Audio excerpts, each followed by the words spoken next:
Welcome to this episode of The Scholar's Armchair. This and all episodes are available on YouTube, Spotify, and Apple Podcasts. There may be some benefit to watching today's episode on YouTube because there are some visual elements. My guest, Dr. Neil Cox, has published widely on children's literature, and he is part of a group of scholars who are interested in our approach to reading, the idea of close reading a text, and of literary theory. With this in mind, Dr. Cox asked me to present him with a pre-selected text of which he had no prior knowledge, so that he could do a live reading on camera with me to demonstrate how he goes about literary interpretation. The text I chose is a poem by Rainer Maria Rilke, The Archaic Torso of Apollo, and this text will be available on screen on the YouTube version. Dr. Cox makes reference to a number of publications, including his own, the links to which are all available in the discussion notes below. I'll be back at the end of the episode with some more information and details about the next episode. But for now, please welcome Dr. Neil Cox. Dr. Neil Cox, welcome to the Scholar's Armchair. It's lovely to be here. Well, it's great to have you. And you've asked me to do something that no one ever has before, which is to present you with some material for analysis live as part of this discussion that you've not seen prior to this. So I'm excited to get onto that. It's kind of, if we do it, it's kind of like the idea of it is, I think, that it's kind of like there's something magic about what we do, and there's something risky about what we do, and it would be great to kind of get a sense of that. But the thing about risk, if it's really risk, is it's risky, you know. So who knows what's going to happen? I might just sit here and not be able to say anything. But it's the price we pay. Yeah. It is the price we pay. We'll see how it goes. We're walking the tightrope. Later on in the episode, we'll do that. Before we get to that, I just want to build up a picture of your critical approach by looking at a couple of your published works. Yep. That I think really get to the heart of your approach and what you're about, if that's okay. So you published an article called On the Tolerance of Children's Literary Criticism. Perhaps you could give us a little background to why you came to write this article and what you're really addressing there. Yeah, no, I mean, if this one might be like slightly discursive because it's I kind of came to the material that kind of influenced me in writing that piece, which is only a few years old, about kind of, I guess, sort of 30 or so years ago in the early 90s, when here at Reading I did when I was much younger, I did the MA in children's literature here, and I met my friend and colleague Karine Lesnick-Oberstein for the first time, and she kind of introduced me to certain arguments. Her book around this came out in 1994, but actually we can trace these arguments back to like Jacqueline Rose's amazing book on children's literature, Case of Peter Pan, which comes out in like 1984. So actually, when I came to this stuff, it was already kind of old in a sense. And I guess what this turns on is a kind of a debate within children's literature about two things, and it's kind of what is the place of language within criticism of children's literature, and also like what are the advantages and disadvantages in kind of framing debates about children's literature in terms of real children. Here at Reading, we're really lucky to have an amazing Ladybird archive of Ladybird books, and it's all like the original art and stuff. Often when we have kind of public facing events, I'm often called on to kind of talk to it, even though it has to be said I'm not really an expert in Ladybird books. And those discussions, I mean, I really like all forms of outreach, and those discussions are always rich and really interesting, I think. There's one particular image that almost always comes up, and again, I can totally see why. It's a picture from I think an early 60s kind of book of a girl like Peter and Jane. It's Jane, and she's in a park and she's pushing a pram. And when the same book was updated like 10 or so years later, she's on roller skates. Yeah. Okay. And she's wearing jeans and like, you know, is kind of looking cool. And the idea is that what this shows is a kind of a change in ideology. We come from a kind of a sexist, limited notion of what it means to be a young woman, to a much more kind of diverse idea. And I'm not interested in criticizing that at all. I think it's insightful. I think it's kind of good. But the first thing that always grabs me about it is a sense in which kind of when we're talking about ideology is like something that other people suffer from. Yeah, it's like not us. We're too smart for that business. You know what I mean? So like, yeah, it's like sexism. That's not good. Yeah, I mean, generally, obviously not good. But that's kind of what happens over there to people in the past. And quite often when we're talking about this particular book, it's part of the Ladybird series that were kind of designed as readers. And part of their theory of reading was it had to involve a limited set of words that were repeated. And often the discussion comes down to that. And the idea often is articulated that these books are really well suited for kind of reading to kids at bedtime, because kids like repetitious language, and they like hearing the repetitious language because it will lull them to kind of sleep and kind of safety and that kind of idea. And I can't resist. I always at that point just say, is this an ideology? Yeah. And everyone's pretty insistent, because that's the wonderful thing about studying childhood. It's a difference because we're not children, but it's a difference that we all share, in whatever way. And so there is always no, this is definitely right. Children love repetition. Children will love these stories because they're repetitious, and children like being talked to at bedtime in this repetitious way because it lulls them to sleep. I mean, the first stop on that is like, what about children that can't hear? And the second one is kind of like, what about if a kid really hates these stories? Okay, what if a kid really hates these stories precisely because they're repetitious? Yeah. I mean, is that no longer a child? What is that game? And even if it was true that like somehow you knew that like forever and a day, whenever a child encountered this, they'd be delighted. This kind of repetition. How would you know? Because is it that the child would tell you, or is it that you do some sort of brain scan? So is this about? Is your kind of theory of the child wedded to the child's voice, or to some other kind of form of kind of framing? However, the first thing to get there is that these aren't the same thing, but also all of them are framings. And this isn't a sort of a kind of a postmodern thing where there is no truth or whatever, but rather it is that we have to take into account the kind of framing of our own claims. And there's something I think about childhood, because it seems so straightforward and obvious, and because we have experiential knowledge of it. It's almost like those things don't matter. But then the other thing that really grabs me is when we're talking about this kind of ideology, this kind of sexist ideology, we always talk in terms of like, this is like it's a figure. Like it's like once there was a girl pushing a pram in a dress, and now there's a girl on roller skates. And it's like we're not talking about an image. It becomes detached and kind of actually alienated from any sense of that as a text. And so I always start looking at the image. And one of the bizarre things about the girl with the roller skates, you can actually see at the top of the frame a pair of legs and in a dress pushing a pram. And it's like, well, isn't maybe one of the things here, the narrative is about a change in perspective?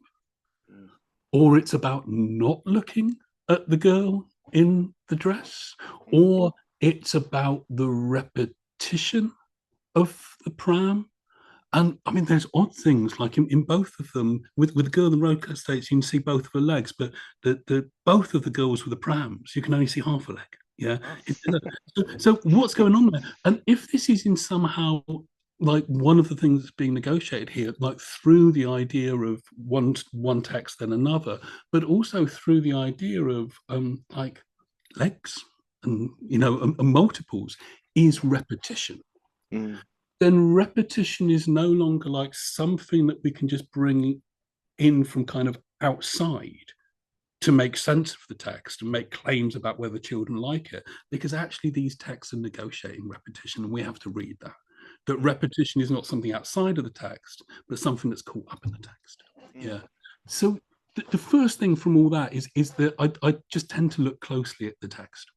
Yeah. And if I'm thinking, which I generally do, about these texts in political terms, the framing of the text, it is not incidental to that. It's part of what we're caught up with.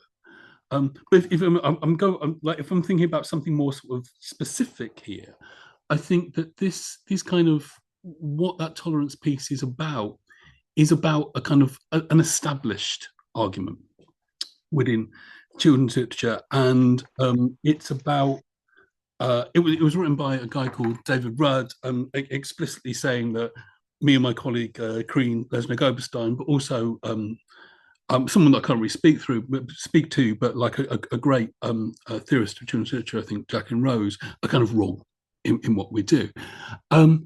And again, as I said, this sort of turns on ideas of like the text and also on kind of ideas of reality. But the best way to kind of introduce this, I think, is for me to try and articulate their criticism of us in the most clear way that I can. Queen and our argument isn't that kind of childhood doesn't exist, because that would seem to suggest that it could be resolved if only it did. Yeah. But rather that childhood is always constructed, it's always framed, it's always caught up in other discourses, it's never quite where it is. Yeah. And we can't really kind of get to the kind of truth or independence of children without kind of ideas of kind of narrative and projection and transference and whatever. And the very strong argument against that from people like David Rudd and Karen Coates, but there are many of these kind of writers, is that actually that the danger of it is that it can end up as a kind of self-fulfilling prophecy. Because if you're saying that children aren't agential, yeah, if they haven't got that kind of independence, if we're not looking for that, then we're denying that. And actually, really, in a political sense, that carries real consequences, because we need to protect that.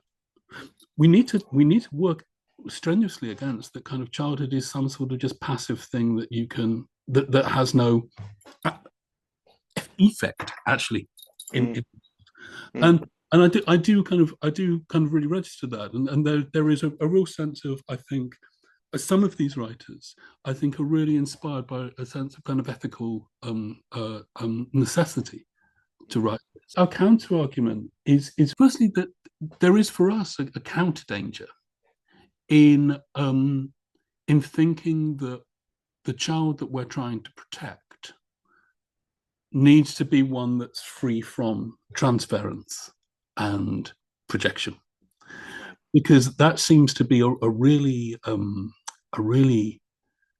difficult demand. I don't know if I could ever respond ethically in that way if I need to divest myself of these things.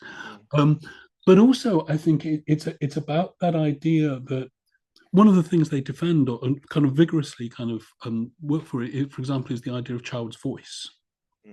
And I think what we need to do is think about something like voice, think about the history of voice, think about the framing of voice, and realize that, look, voice, has a politics. It's not necessarily and only a good. There's certain TV shows that thrive on giving ordinary people a voice and are clearly exploitative and kind of silencing it their own way. So I think there is a kind of a danger that what we might end up doing here is, again, sort of normalizing and naturalizing not only certain constructions of childhood, which then can't be read as kind of invested and can't be kind of changed, but also kind of normalizing and naturalizing a certain idea of the human subject. So we're thinking about, we're thinking back to kind of Adam Smith, where we're thinking about a kind of a rational, agential, defined subject on its own terms. And even though these critics quite often call upon literary theory, that is kind of questioning of those kind of notions of the human subject, I think the idea is that has to be in some way kind of that can't be trusted too much. We got to be cautious towards that. And I think lastly, the last kind of bit of this really is that for Corinne Leslie-Heberstein and I think this kind of writing on childhood and children's literature it's always been a really important aspect of what we do, but it's not the only aspect of what we do. And in fact, most of our writing isn't about it. Because I think what we like it because it's something that the kind of obviousness of childhood is something that we can actually start to get people to kind of recognize and criticize. What this is in a way of, is the project is a kind of in general is a kind of a questioning of what I think has become the dominant turn, as they say in literary theory, over the last, I guess, kind of 30 years. The idea is that the radical and cool and kind of rock and roll, kind of Frisian kind of thing, the thing that's a bit whoa, like that, that you have to do to kind of be subversive, is to introduce the idea of like complete alterity, of complete kind of otherness. But if I was going to sing out kind of one text as a kind of an entry point to this, it would be Mark Fisher on the weird and the eerie. And I would choose it just because he's so beloved. And I don't think I've ever really read a criticism of Mark Fisher's The Weird and the Eerie. But what he's essentially doing in that is he's saying that there's something that's wrong with the Freud and Lacan, as we talk about in literature and cultural terms, because even though it's about a kind of an otherness within the self and it's about a senselessness within sense and all that kind of stuff, it's caught up in the human subject. It's in some sense kind of an internal division in some way, an effect of retroaction or whatever. Yeah. But the real weird aspect is his kind of argument of kind of the uncanny. The thing that's genuinely subversive and strange is the idea of an otherness that is really and truly other, that is totally outside the subject, that comes from kind of the beyond and is impossible to know, yet is kind of constitutive. And the move always on his part is to say, look, theory is too confident in its linguistic kind of reading kind of base. I'm going to do something really strange and I'm going to return to it, otherness, materiality. But my sense is that's always now the alternative move. What happens if we kind of undercut that and actually repeat it, but in reverse, and say, look, you know, this thing that you're doing with the materiality that's completely has nothing to do with textuality. What if we return language and textuality to it and actually weird things happen? All of this stuff is premised on the idea that the really radical thing is the bit where we see the thing that isn't the text. And my sense is, let's return to the text. That's kind of where. Okay. Yeah. And your, I mean, I sense in your discussion there that the return to the text is so foundational to what you're doing, and yet it's not a denial of theory and its place. So perhaps we could just introduce this concept, because there's sometimes a thorny kind of friction between close reading and theory. But you see a way forward here. Between the two, there's some kind of way of progressing, making progress with a text that involves close reading, but invoking theory in a responsible way. Perhaps you could just talk to that for a moment. Yeah, I guess, I mean, I think that in a sense it's sort of, I haven't thought about it quite this way, but in a sense, what the way you framed that instantly made me think of the interminable and the terminable in Freud and analysis, you know, and that sense that actually, because I think in a way the way forward for me is also in a sense an impasse. Yeah, Okay. or kind of an impossibility. And I'm thinking, I mean, for various reasons, he's an entirely problematic figure because of his, connections to the Nazis, which is always something that it's just no good. But like kind of Paul de Man and the resistance theory, and kind of what he's kind of saying in that. Look, if theory is one thing, and I'm not sure it is, but if theory is doing one thing that kind of defines it as theory, demand says, look, let's suggest it's kind of the opposite of something like linguistics. Now, linguistics is amazing, but what linguistics does is it gets a text and it kind of translates it into technical language. Mm. And from that, you can understand all sorts of deep structures and brilliance. Yeah. But it's an act of kind of translation. And so it's a kind of a meta language, with which we understand it. And what theory does is it tries to engage, I know not all theorists do this, but it tries to engage the text with the language of the text. Mm. And one of the wonderful things about that is every time you think you've got the text bang to rights, you share the same language, that you're doing something for yourself, that there has to be something to move on. But what Demand says there is so, because we're looking at like the language of the text, because we're kind of only engaging that kind of language, and we're trying not to put things into a meta language frame where we're kind of just saying, look, forget about the actual words, this is what it really means. We're actually trying to work it through in some way. That what theory is resistant to is paraphrase. Yet at the same time, he then notices if you try and get rid of paraphrase, all you're going to do is just literally say the same thing that the text says.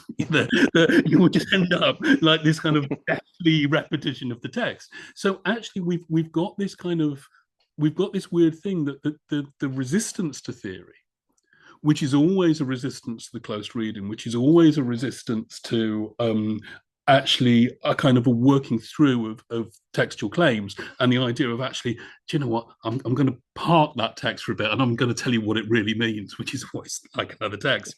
The difficulty with that resistance to theory is actually theory itself has got that kind of resistance. It's always working against itself. But actually to think through these things and to kind of always with language trying to kind of engage and repeat and work through a text, one encounters always kind of stumbling points and weird repetitions and kind of difficulties. But as long as you're not kind of stuck in a loop where you just end up saying things anymore, that's kind of the way forward. And that's where I see kind of the necessity of this. And I guess you can see the danger of, it comes with dangers itself, the idea of, I mean, one of the real dangers is kind of like a sort of an atomism, where we're kind of like, we do a kind of a new critical thing and we start to just think it's like this little jewel that's disconnected with any other kind of wider discourse.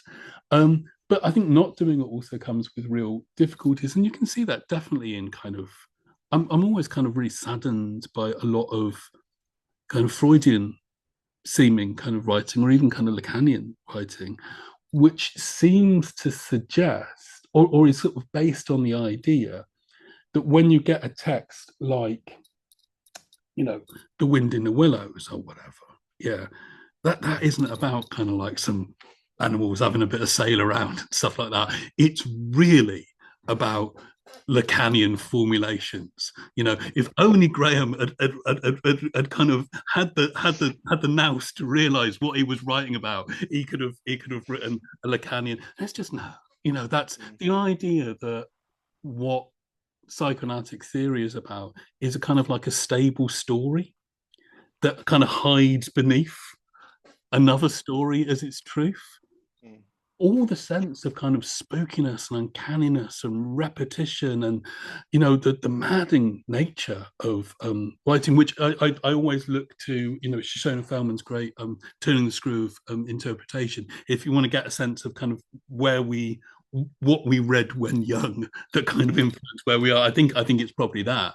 All that kind of brilliance, that's kind of forgotten, and what you get is it's just a very it's a running away from the demands of the text and an idea that what the text is really about is one or two or three or four knowable things that have got this symbolic relationship with the text that are kind of underneath it. That seems sad.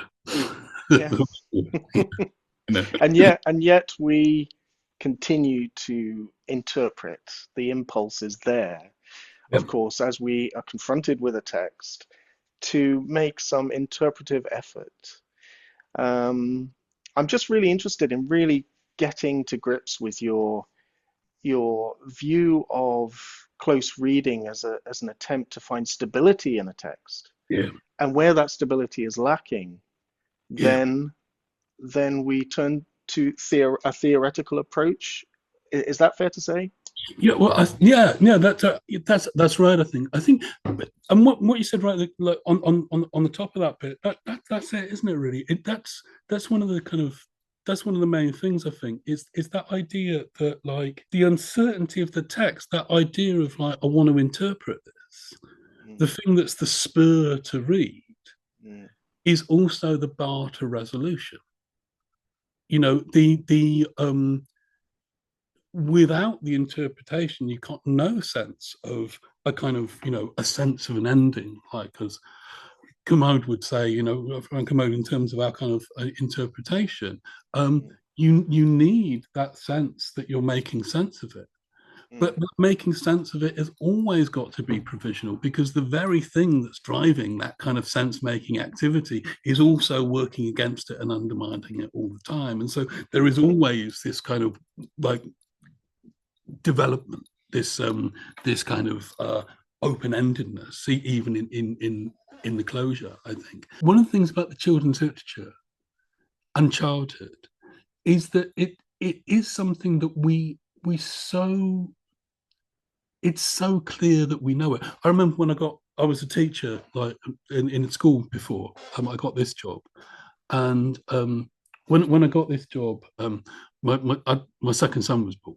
Yeah, and like some colleagues, knowing what I did, were sort of saying, is the construction keeping you up at night? is how are you? How's the nappy changing of the child that does not exist and all this kind of stuff? And I totally get it. Yeah, but at the same time, it's that idea that I would go upstairs to the cradle, you know, and see, that moment when you're knackered and tired, and it is somehow that is the thing that connects you to the total truth of things.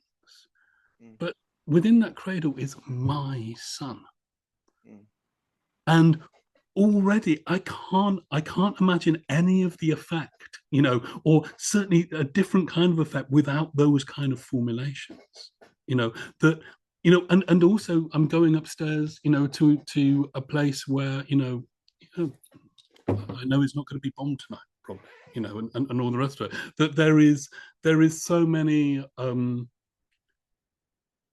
the idea that I could encounter this as the absolute direct, as the truth, as the thing that's absolutely real. It seems to me instead that absolutely those senses of kind of truth and affect and intimacy and those kind of things that really just almost strike you dumb with their reality are always kind of retroactively defined. They're always mm, kind of touched and constituted by language.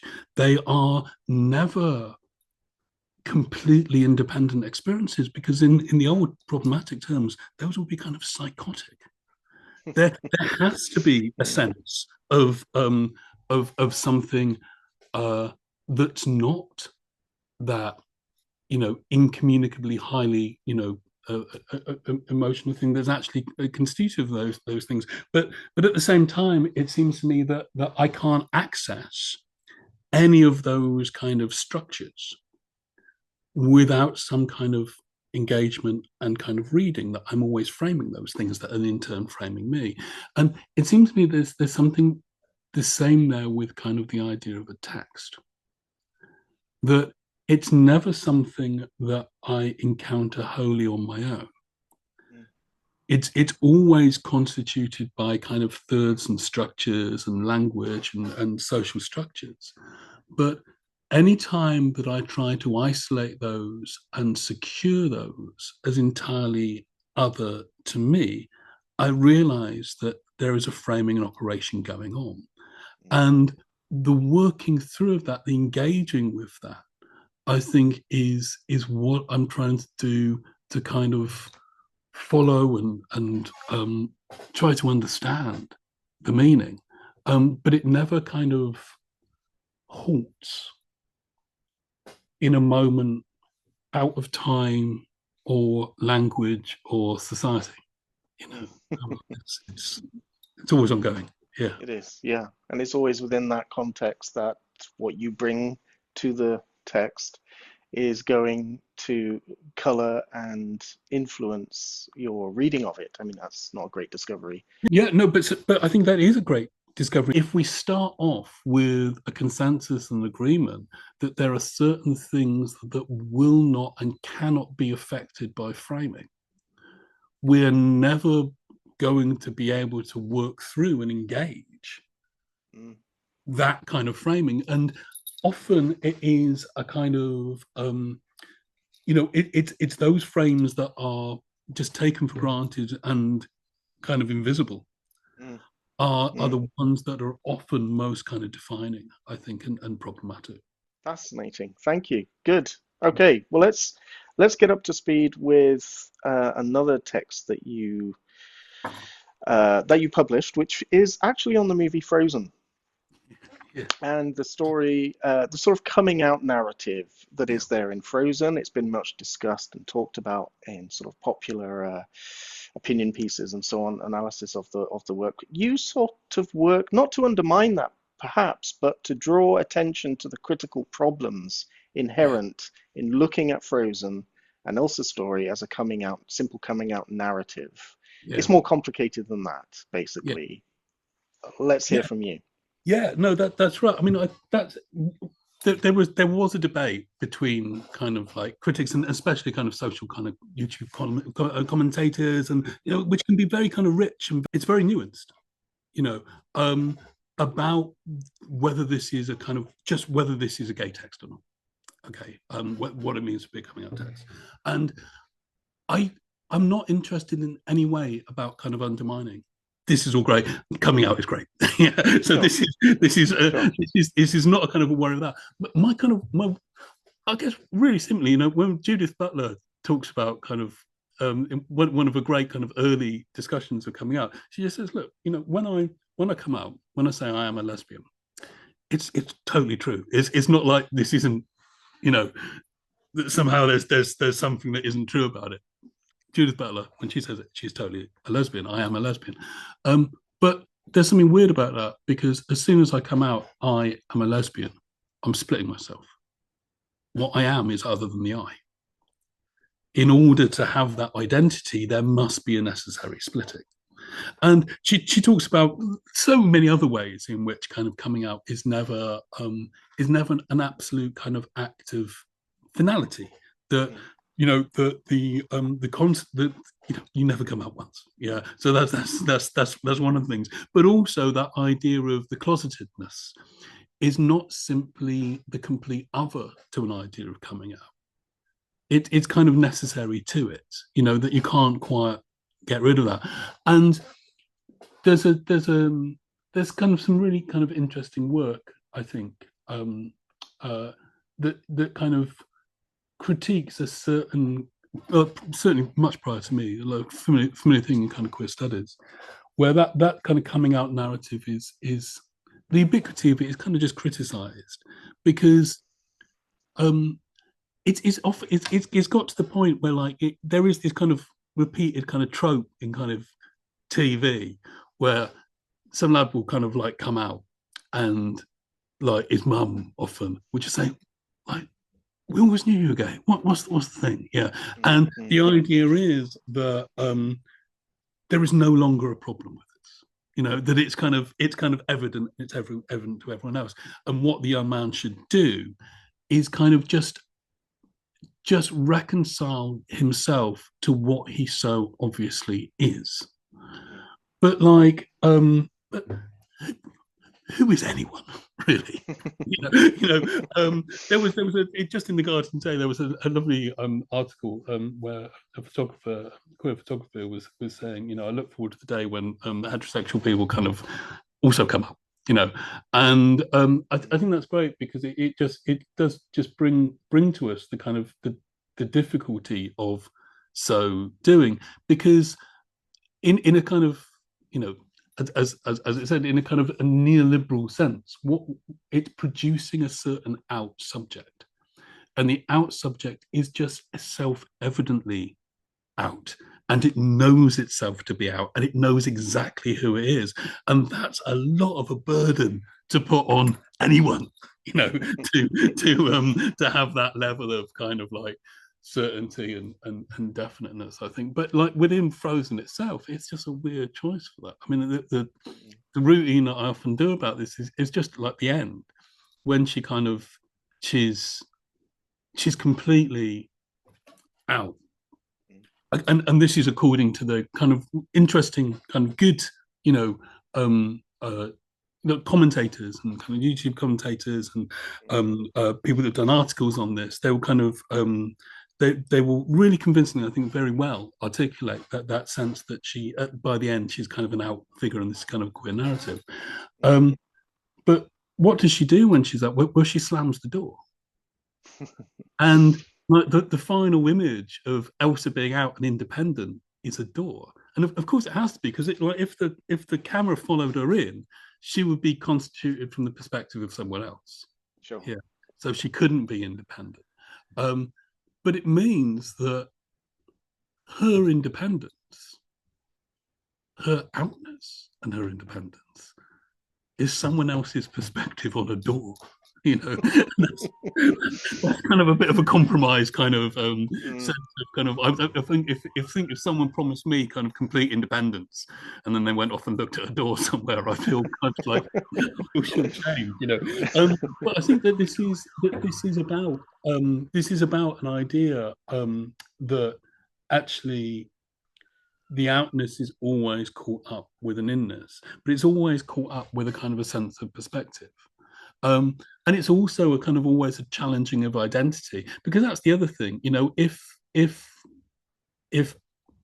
her having magical ice powers and like accepting it is her accepting the fact that she's gay, then already what a thing is other to what a thing is. It's already kind of split. It's already not kind of self-evident. It's already kind of something else. That's one of the things the article is about. If one of the things is about is generally when people talk about it, they talk about it in general terms. Not everyone, but a lot of people do. So kind of like what I was saying about the Ladybird pictures, they kind of talk about it like as if it's a story, almost as if it's not a film. And I want to bring back the way that kind of identity is as I see it, is kind of constituted by shots within a film narrative. I want to get back to kind of the storytelling and kind of the narration of it. But I also want to get back to kind of thinking about kind of the splitness of identity, which means if it is split, then it can never be got as is.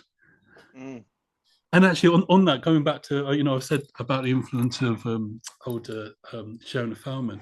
There's a lovely bit in her reading of kind of Turn the Screw, and this is kind of tangential, but like hopefully we'll kind of work up. She's talking about like the really terrible, to be honest, the really terrible Freudian critics that first read Henry James's Turn of the Screw as like it's all about sex. What is the mystery kind of like it's the answer is sex. And she says, look, there's this bit where the narrator is narrating a little girl playing with a mast of a sailing ship, and the critic says kind of like, can't you see what's going on? It's like it's a phallus, that's what it's about. It's really all about sex. And what they're kind of doing against like the ambiguity of Henry James, they're trying to diagnose the text. They're trying to find a final answer to the text. They're trying to get what it's actually about. But as I always say, if a mast really is a phallus, then a phallus is also a mast. And that's a much weirder, like we're used to thinking, we're used to reading Joseph Conrad and thinking it's actually about sex. But we're less used to reading, I don't know, 50 Shades of Grey and saying, oh, it's all about international shipping. No, that's the difficulty, isn't it? If we're gonna if we've got this, it's always its meaning is somewhere else. I guess in a wider sense, this is something that kind of really concerns me in lots of kind of areas. And it is that, it's that idea of trying to, and I really understand it, and I understand the economic necessity to it, and I understand also how that can be reversed and the complexity of it, but it's the idea of trying to secure one's identity with a kind of a move to exteriorization. So, like from ID, to we fortunately don't have to do it anymore. But like when I was working in schools, we had to do kind of Myers-Briggs tests, and the students would always really like them because, like, that squiggle and those 4 letters or whatever they are, and that little picture of a magician, that's me. Yeah, but is it? And also you can see it on kind of on, and I guess that is actually more than anything the motivating factor in writing the Let It Go piece is, like, when there's always that scene that when people are asked, like often kind of couples or brothers and sisters are asked to look at a kind of a brain scan, and it will show apparently the different gendered brains. And there's always this excited kind of like anti-humanist frisson where it's kind of like, wow, that's me. But what that can never account for is the you that's surprised and saying, that's me. There is, by that very notion, a kind of a weird, necessary kind of excess to it. And also, I mean, but actually, and this is actually nipped from my friend and colleague Jan de Vos, who's an amazing writer on kind of technology and kind of identity. But one of the other dangers with that is when confronted with, when I'm confronted with something like a Myers-Briggs test, I want to say, but that's not me at all. It's not the real me. But then that's the sort of final seduction, because that's made me confirm or believe that there is a real Neil has somehow been missed. That ends up with that kind of very movement coming out. So it is what is, how can we work against that notion that when we confirm who we are, somehow that is an interminable action, because it actually stops things. It stops identity. It secures identity. It takes it out, and rather seeing how, even as we confirm identity, and sometimes identity is just so important to confirm. I'm not someone that always wants to say, like, I'm really against, actually, this is one of the Zizek'in things I'm against. I'm really against that kind of idea that actually self-identification isn't important, or actually the securing of specific identities isn't important. There are, as we know, certain identities that actually are constantly told that they don't exist, that actually their political opposition, the racism, and the transphobia of certain discourses is precisely about the idea that actually, these identities don't exist. So it's incredibly important to be able to assert these things. But it also seems to be very important when we assert our identities, not to think that that is final, that not to think that that has got over the necessary split to identity, that all of our identities are ongoing. They're always retrospectively formed. They're always an engagement and a negotiation and a kind of transference. I'm against that idea of stilling and getting away from a notion of perspective and storytelling and kind of reading. That idea of a kind of really inhuman, mythic fixity of identity seems to me deeply problematic. It seems to me that you, in your work, you have been drawn to those on the periphery, Yeah, um, for whom a kind of radical self-identification and self-realization is all a very important process. yeah, One that you might say is merely the beginning, starting point, rather than the end point. But you've also been drawn to texts that lay outside the sort of normal central yeah, uh, area of English studies. You've worked on Winnie-the-Pooh, you've worked on children's literature in the 19th century, and the peripheral children that are often obscured in those texts. yeah, You've also worked on Frozen, and you've looked at Roma culture yeah, and Ayn Rand, who is someone who often evades deeper critical analysis. yeah.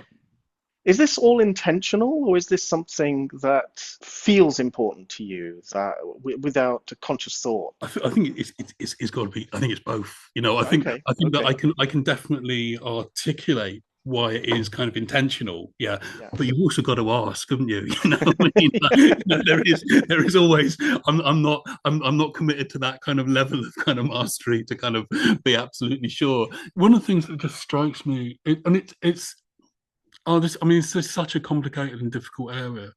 But like one of the things that just strikes me about kind of institutions, when they aim for kind of diversity, however problematic that is, but however kind of genuinely they're trying to sort of do this, it always, those points where the diversity stops is always kind of interesting. I think it can tell us about where a political fault line is.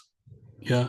Um, who needs to defend themselves? Who needs defense? I find it kind of, and this is slightly not, I find it intolerable, actually, um, the way certain groups of people are treated, and the sense in which it is acceptable um, to point aggression and discrimination against certain people.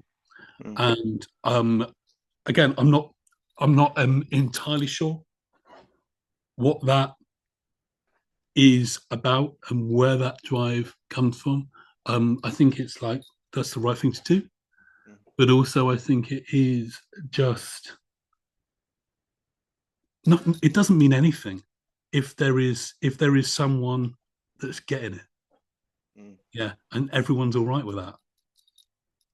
This is no place to live, yeah, mm, and mm, we can't have that. I think that's one of the things, and also like the peripheral and the neglected is, I guess, theoretically I became interested in it just in terms of that idea of the return of the repressed, because one of the things about the return of when I'm looking at the peripheral children, I mean that's the thing that initially got me because as Sally Shuttleworth, like the new historicist, says, in the 19th century we start to really get a sense of what a child is.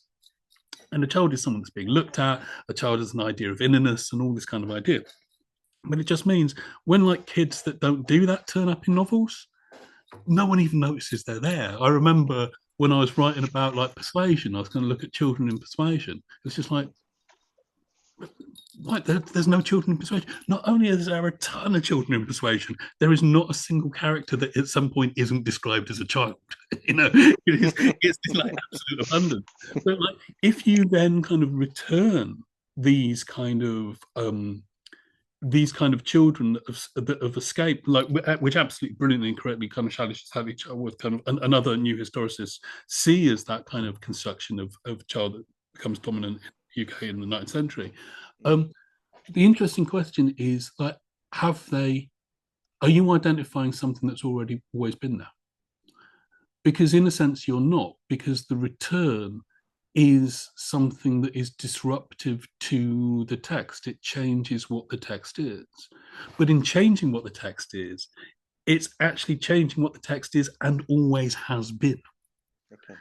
So it's that idea, and I guess it has in one sense it has kind of wider kind of liberatory ideas, and actually it's one of the few points that kind of like the Zizekians and I would probably find some sort of accord is that idea that you can in a sense, we're talking about master signifier or something. That in a sense that you can transform the world Mm, in that way. mm, The thing that has never been, the thing that is transformed, is the thing in the end that always kind of has been. Oh, and at that point, like so. Like, I mean, the way I always explain it, I mean, what we're talking about is like really familiar things, but there's the classic move, isn't there, that says, like, okay, is that a repetition? And kind of answers, no. I mean, it's just a singular clap, yeah. mm, But then, is that a repetition? Well, yeah, because it's the second one in the series. But that means that it's the second one that creates the idea of the repetition of the clap. mm, And so, actually, the first actually has this retroactive effect, and mm, it transforms what never was into something that always has been. And that's the thing about the first clap now. It's not that somehow I've magicked it up out of nothing. mm, It always was the first clap, but only from that. And that kind of retroactive kind of logic is certainly on in the Peripheral Child book. But then I think, in other kind of ideas of marginalized identities, what I'm thinking about. But the thing that really spoke me about Ayn Rand was just like the confidence of the left, and I guess that's kind of me, yeah, of like the idea that like she's just not worth reading because she's an idiot or whatever. mm, And that seems to be really dangerous. She's like the best-selling, author of the best-selling text outside the Bible in America. It's mm, astonishing mm, not to actually kind of engage her work, and just that kind of dismissal, I think, is really dangerous. And actually, as Jacqueline Rose, said when Trump first became president, she said one of the dangers that I see here is an idea that the temptation is to see, is to follow Hillary Clinton with the idea of deplorables and just see this as an abject wonder apart. mm, And the difficulty is that is we end up claiming the house of reason for ourselves. And all the enemies of the progressives have to do is find one flaw, mm. you know. And man, there's more than one. And unless we can understand our own kind of, we have to understand our our compromise, our kind of difficulty, our untwinedness, our repetition, our the way we're part of the difficulties and the problems that we attempt to read. We have to kind of engage that, and that's what me and my colleagues that write the Ayn Rand book we're trying to do with the Ayn Rand. We're trying to sort of uh, work, criticize her, and work through her work and kind of disrupt it, but not in our way that gave us a kind of an ethics of purity. And I guess that's coming back to that first children's literature piece. That's the other thing that I'm worried about with that, because I think the guy that David Rudd that wrote the kind of critique of our stuff, I think he's basically setting himself and his colleagues up as the nice people Ah, and the nice community. And I think there's a danger about critiquing nice because like quite often, and that's again something I think that Jenkins do. There is that idea of like we should be against nice because it's kind of compromised. I think mm. first of all we should be against nasty. I think Yeah. go for the fascists first. I think is always a good idea. But then when we actually look at like the kind of, we can see that actually this kind of notion of a community um, uh, is all about the idea that there are certain things you shouldn't discuss, Mm, certain critics you shouldn't engage with. That community is about exclusion in that way, and they're kind of critiquing an idea of power and limitation in children's history. They see that as the bad kind of thing, and they're kind of doing it themselves. And I think that one has to, I think in working through and repeating and doing analysis, you understand, as saying about the kind of the Paul de Man thing, you understand how your language is caught up in what you're reading, that you can't help but repeat some of the difficulties you're reading as you're trying to work through, and that's healthy or something. I think something like Yeah. Great. Okay, let's do some reading then.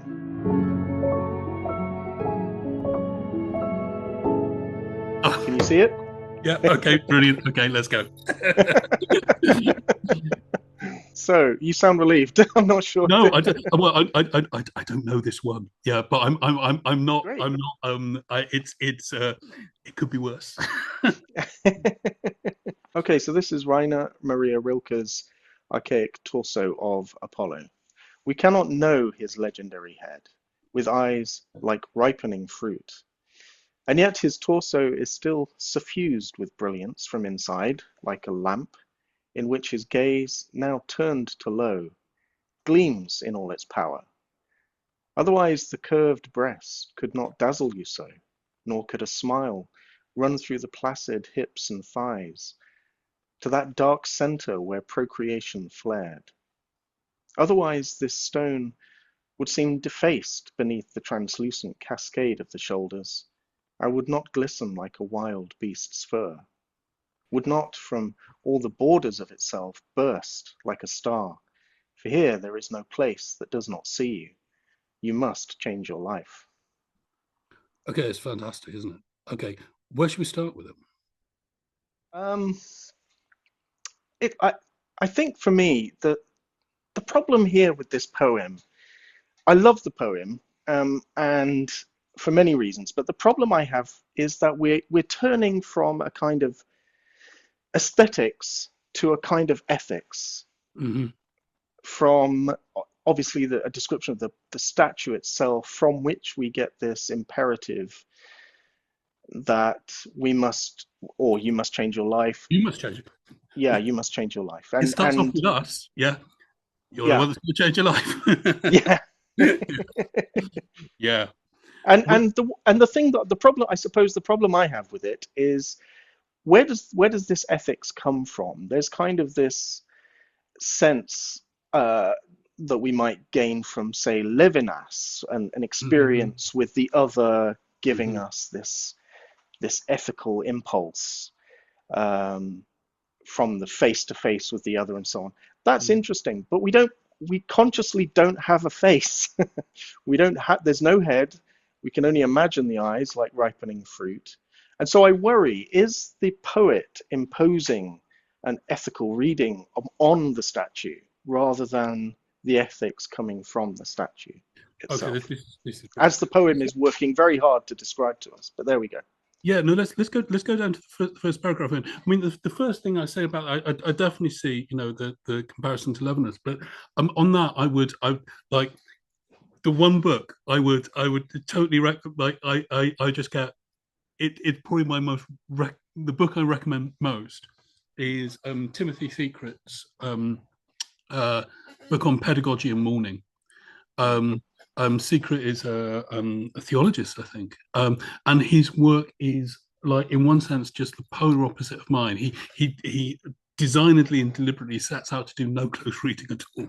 Yeah, but for me, it's just like reading that book, and I've read it again and again and again. It's like, oh my gosh, he's got it. He kind of understands, and his reading of the retrospective effect of the face-to-face encounter is great, because for Secret, yeah, the face-to-face, the Levinas face-to-face is never coming from something. Is mm, always about an impossible prehistory. So mm, that's an interesting thing. But we cannot know his legendary head with eyes like ripening fruit. So okay, so I'm gonna riff on this and see if I can find and you riff as well, John. Let's see if we get. So the first thing I'm reading is it we cannot know his legendary head with eyes like ripening fruit, or is it we cannot know his legendary head with eyes like ripening fruit? mm. Yeah. So is it the legendary head we cannot know, or is it the legendary head with eyes like ripening fruit? Yeah. Mm, mm, And I'm then thinking about the his, because this is his legendary head. And I'm wondering if the legendary is within that sense of ownership. Mm. Because this is about a hisness. This is something that belongs to him. But the legendary head is that seems to be it's either that what belongs to him is in some sense that legendariness of the head, or that there is something in what he's owned that exceeds the his, in that sense, that the legendary. And we cannot know his legendary head with eyes like right through. Again, and I'm saying this again and again, isn't it? I mean, because you're reading, I think, really interestingly. Okay, so you're reading this as the what we can't see and what we can't know, and we've got this idea of simile here, like ripening fruit. So we cannot know his legendary head with eyes like ripening fruit. Yeah. But what we cannot know is not the thing itself, or rather the thing itself requires something that it is not. Now, if it's with eyes, if this is incidental to the idea of the legendary head, then fair enough. But if actually this is the thing that we cannot know, then there is something about what we can't know that is both the property of the his, but also kind of exceeds, that also exceeds it. The eyes aren't his.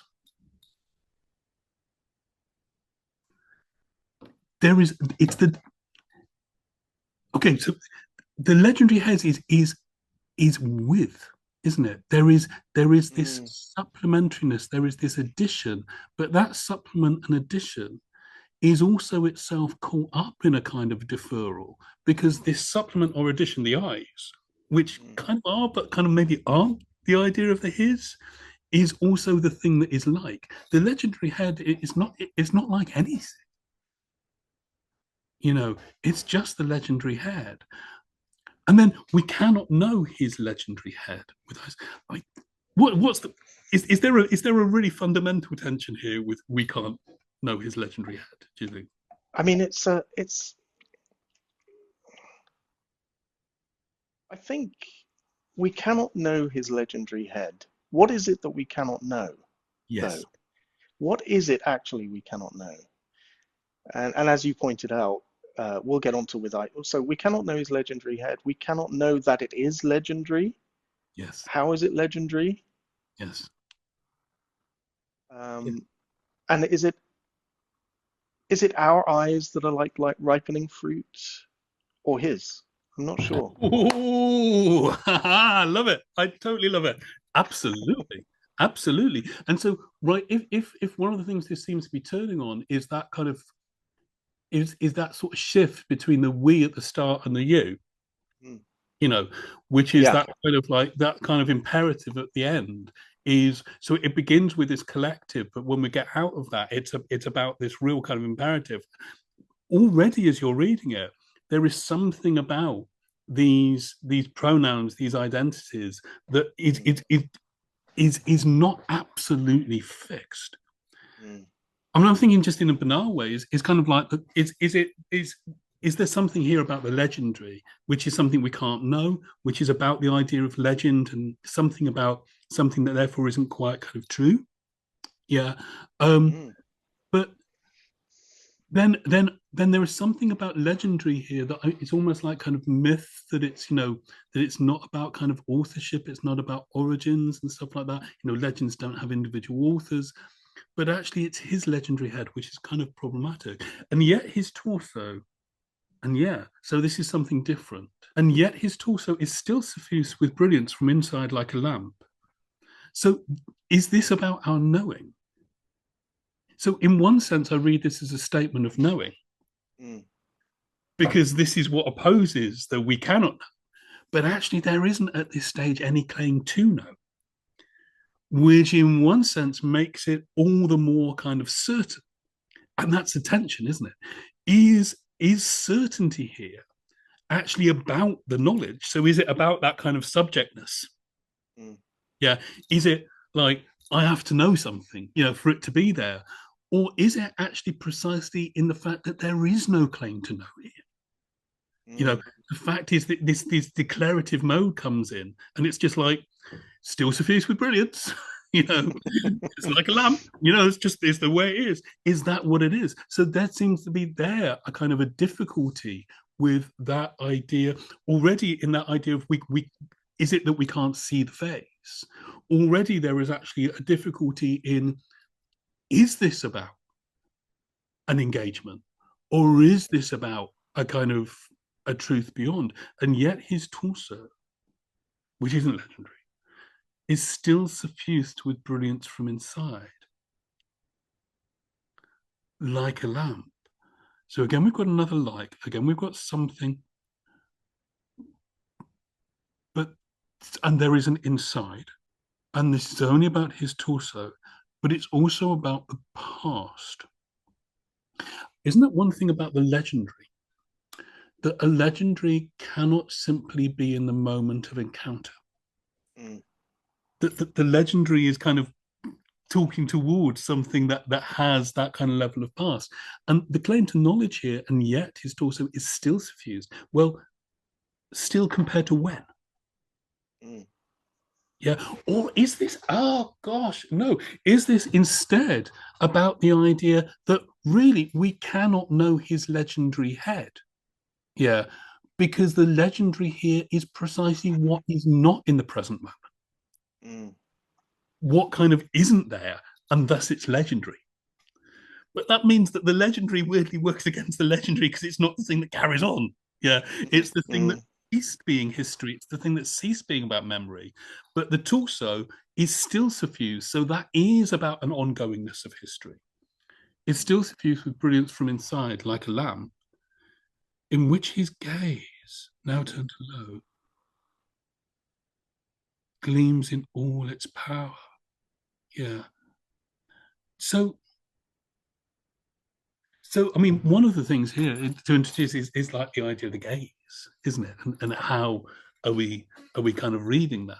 And of course, it's interesting that his gaze is understood in terms of a relationship to something else, Mm. in which his gaze gleams in all its power. So even though it's within all of its power, which is a totality and a thing about the gazeness. Yeah. Mm. It is within all of its power in relation to something else. That there is some kind of excess to this that is making this thing. And then I'm thinking then coming back to that idea of, is this about something that is being seen? Or is this something that gets its meaning because it is independent? The relationship between those things, I think I'm reading it as something return. Otherwise, the curved breast could not dazzle you so, nor could a smile run through the placid hips and the thighs to that dark center where procreation fled. Right. So there is a past and previous procreation. Mm. Yeah. Yeah. There is, even though this is all about lightness and a kind of a dazzle, yeah, that kind of doesn't quite keep to its right place because there is this other thing called a smile, which runs through, so is not hips and thighs. So there is something that isn't these things that kind of joins these things together. And that goes towards, so there is that sense of movement and agency where procreation flared, a last flaring, dazzle, flare, gleams. None of these things are quite the same thing. They're all doing slightly different things. But fundamentally, what I'm getting here is otherwise the right. First of all, the dazzle. The dazzle is about the fact that you aren't seeing this properly. Mm. There's a lack of clarity There is a lack with of dazzle. Yeah. It is, exactly. And all of this has been going on, even though we haven't heard that it's been going on previously. Yeah. But that idea of so, I have a brilliant MA student at the moment that's very interested in kind of so and way and these kind of weird kind of words. I mean, don't like how are you reading that word so? Otherwise, the curved breast could not dazzle you so. It's interesting. It does stand out because, I mean, we know that he's looking at a statue, and stone, a statue, is hardly dazzling. So there's another sense at play where the dazzle is occurring within his own impression of what he's seeing. Yes. Otherwise, the curved breast could not dazzle you so, as could not dazzle you as it clearly does, or as it does, Yes. or in comparison to something else, the absence of the head or the legendary head. Otherwise, the curved breast could not dazzle you so much. It's always haunted by those other things. Yeah. And that even when they're absent. But then that kind of so, it is that's where it lies. It's in the so-ness. It's not in the dazzle. Yeah. That there is something here that's excessive and unaccountable. It is, this is, I mean, I'm not sure how to read the you could be you, the you could be all of us. I'm not sure. Yeah. But the dazzle, there is something about the dazzle that isn't simply the dazzle. It's the dazzle. So there is something excessive about it. And that's what it seems to be. That's what it seems to be about. Nor could as much. And that's that sonus. Although everything is always a retrospection in the text, this is a sonus that is, it's like there is a difference between the, even though the so is the dazzle, that there is something about the dazzle which is dazzling, but there is also something known from a perspective outside of it, which absolutely secures the quality of that dazzling in an absolute way. That no one is dazzled by the dazzling, or the narration isn't dazzled by the dazzling. There is this absolute definite to it. And this seems very different to, again, I'm thinking about the past, I'm thinking about history, that where procreation flared. The could not dazzle you so, one of the things about it is that it doesn't stop and it doesn't begin. Its limit, its sense of an event is all from the so. Yeah. Otherwise, it's kind of just an ongoing thing. Whereas procreation flared, it's gone. It's not there anymore. So there is a knowledge of what is no longer there. But in a sense, there's also a sense that the dazzle is not quite there, because what secures the dazzle is an excess to the dazzle. It's the so of the dazzle. That there is something always beyond the dazzle that is the thing, that is your being dazzled by it. Whereas the dark center is not there because it no longer is there. It's a site of kind of loss. Let's go to the ending. Otherwise, the stone would seem defaced beneath the transom.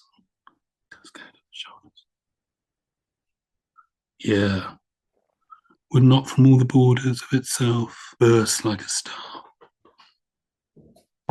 For here there is no place that does not see you. I mean, the question here is, where is here? Would not from all the borders of itself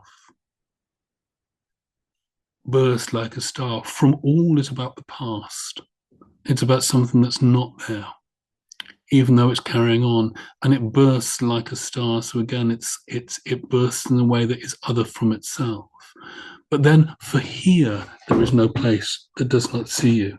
Is that a bigger here, or is it the borders of itself, or is it the thing that precisely isn't all the borders from itself because it's from all the borders of itself that it bursts like a star? The burst of like a star is not at the border, it is from the border. There's a difficulty here in knowing where this is, but for sure there is no place that does not see you. So we've got all that stuff about kind of dazzled and the difficulty of working out kind of quite where that is. And we've got all that idea of what you don't know, what we don't know, in fact.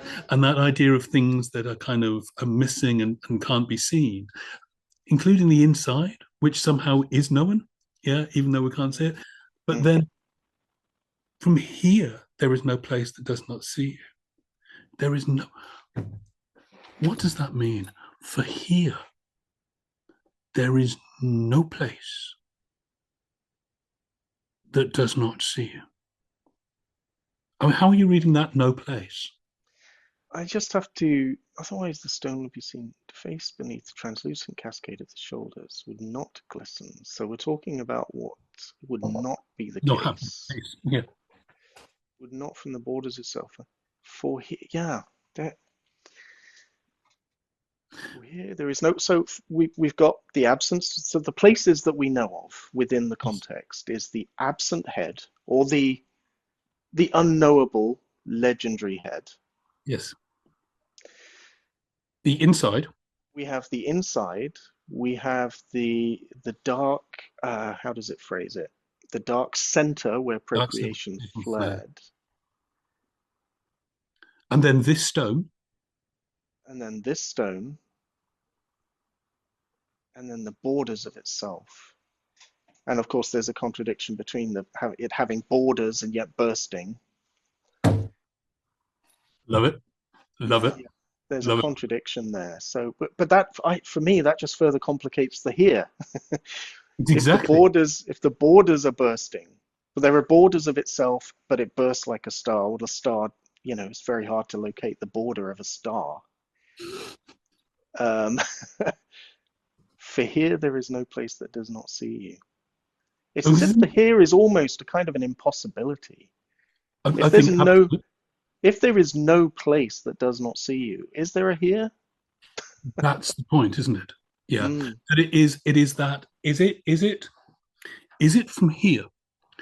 The specificity of the here, and I'm going to go another turn on here in a second. But if it's the specificity of the here, is it somehow, if it's right here that no place doesn't see you, then every single place sees you, but only so far as it is here. So all places are unplaced at the moment of their absolute ability to see you, because that all places and that ability to see you only happens here.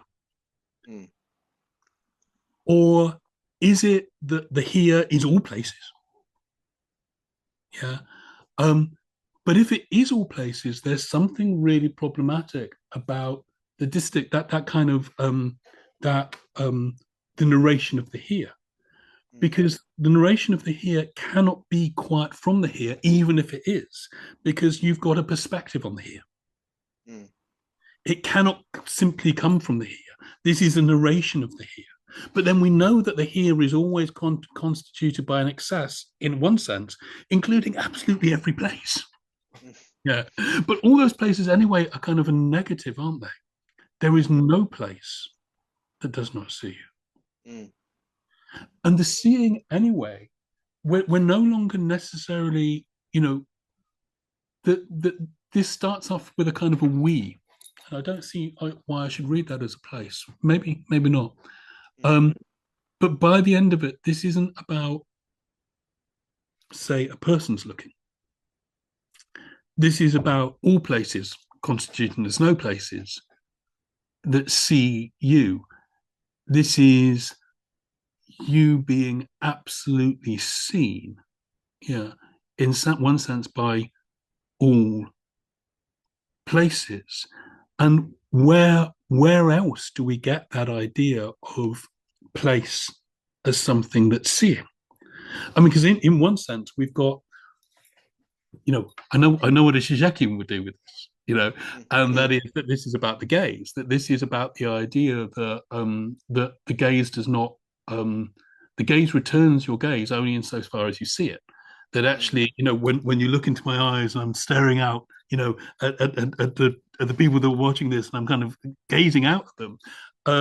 That actually that sense that my gaze is something that's kind of bursting through my eyes and through the TV screen or the computer screen is kind of mythic, because actually me seeing you is the one thing you cannot see, one of the things you cannot see. Yeah. So actually, my gazing out at you is your failure to see something in the field, in your field of vision. Yeah. And so there is that idea that instead of kind of well, in one sense, this can be read as saying, counter to that kind of place as something that isn't necessarily human, is kind of seeing you. But also, there's a sense that actually this is about something that's not subjectivity at all. Because the no place seeing you is actually a perspective on a here that's making a claim about those other places. The kind of the radical independence of those other places, that their kind of power, their ability to see you, is necessarily framed from somewhere else. That this kind of completion, this idea of the absolute universality of place, is always from a specific point. And then you must change your life.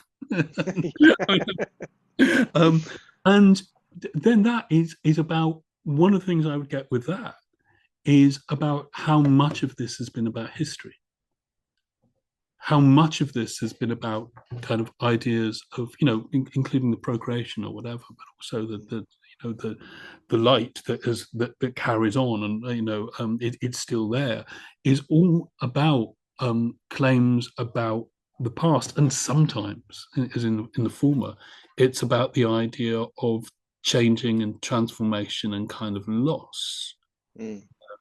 But yeah, as you said right from the top, I mean, the mystery here is it, we've got a narrative here of no place that does not see you, but like, where is this from? And as it were, where is that last line from? So I mean, what I'm getting from this is it's something about the icon or the body or the thing that is granted. This is how I would read it outside of perspective. It's something about the body or the icon or the thing that is granted kind of not only a kind of an uncanny life, but also a kind of a power of seeing. That you come to this place trying to understand this figure's kind of meaning, trying to get a take on it. But actually what happens is it sees you and you realize you have to change. That's kind of the meaning. But as I get closer to this, I'm not sure what's going on at all. There are far more complex and kind of maddening and strange kind of shifts. And this is what we've just done there is kind of, that is what I do. That is how that's how everything that I write starts. It starts with reading something and generally reading things together. I think at some point you might be talking to my friend and colleague Christina West, and yes, I am in a couple of weeks. Yeah. I mean, my the last chapter of my last book really just arose from us close reading Baudelaire together. So it's this. What happens is that it's that idea of working through that idea of kind of dislodging, repeating, playing with, trying to reimagine kind of stuff. You need to kind of free it up, and from that you can kind of get certain kind of narratives to stabilize it, but you also start to see all of the things that are kind of working against a kind of a mastery of this material. The poetry there is the thing that spurs us to read, but it is also the thing, because it constantly spurs us to read, that always in a sense resists reading. Yeah. Neil, thank you so much for taking the time to be with us today. I've really enjoyed reading that through with you and getting to know I've your super work. enjoyed that. It was great. Excellent. Yeah. I think probably we have enough to talk about that we could do another catch up perhaps in the future. I'm going to be reading that poem on the way back. I'm going to be that's exactly what I'm doing for the next 2 hours. Yeah. Excellent. No, absolutely. It would be wonderful to do so. Good. I'm going to put links to everything that we've discussed, all of your works, in the description notes below. But for now, Dr. Neil Cox, thank you very much for joining us. Thank you. It's been wonderful.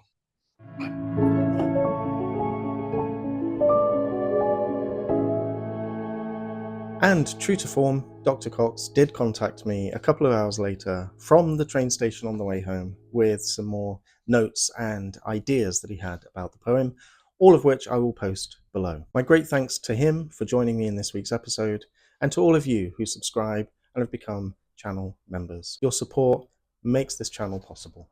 In the next episode, I'll be joined by Dr. Alessandra Greco.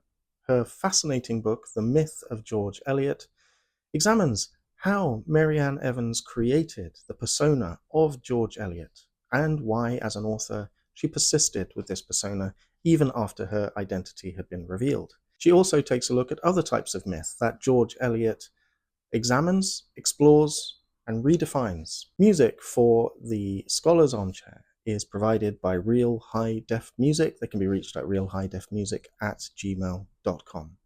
Thanks for watching.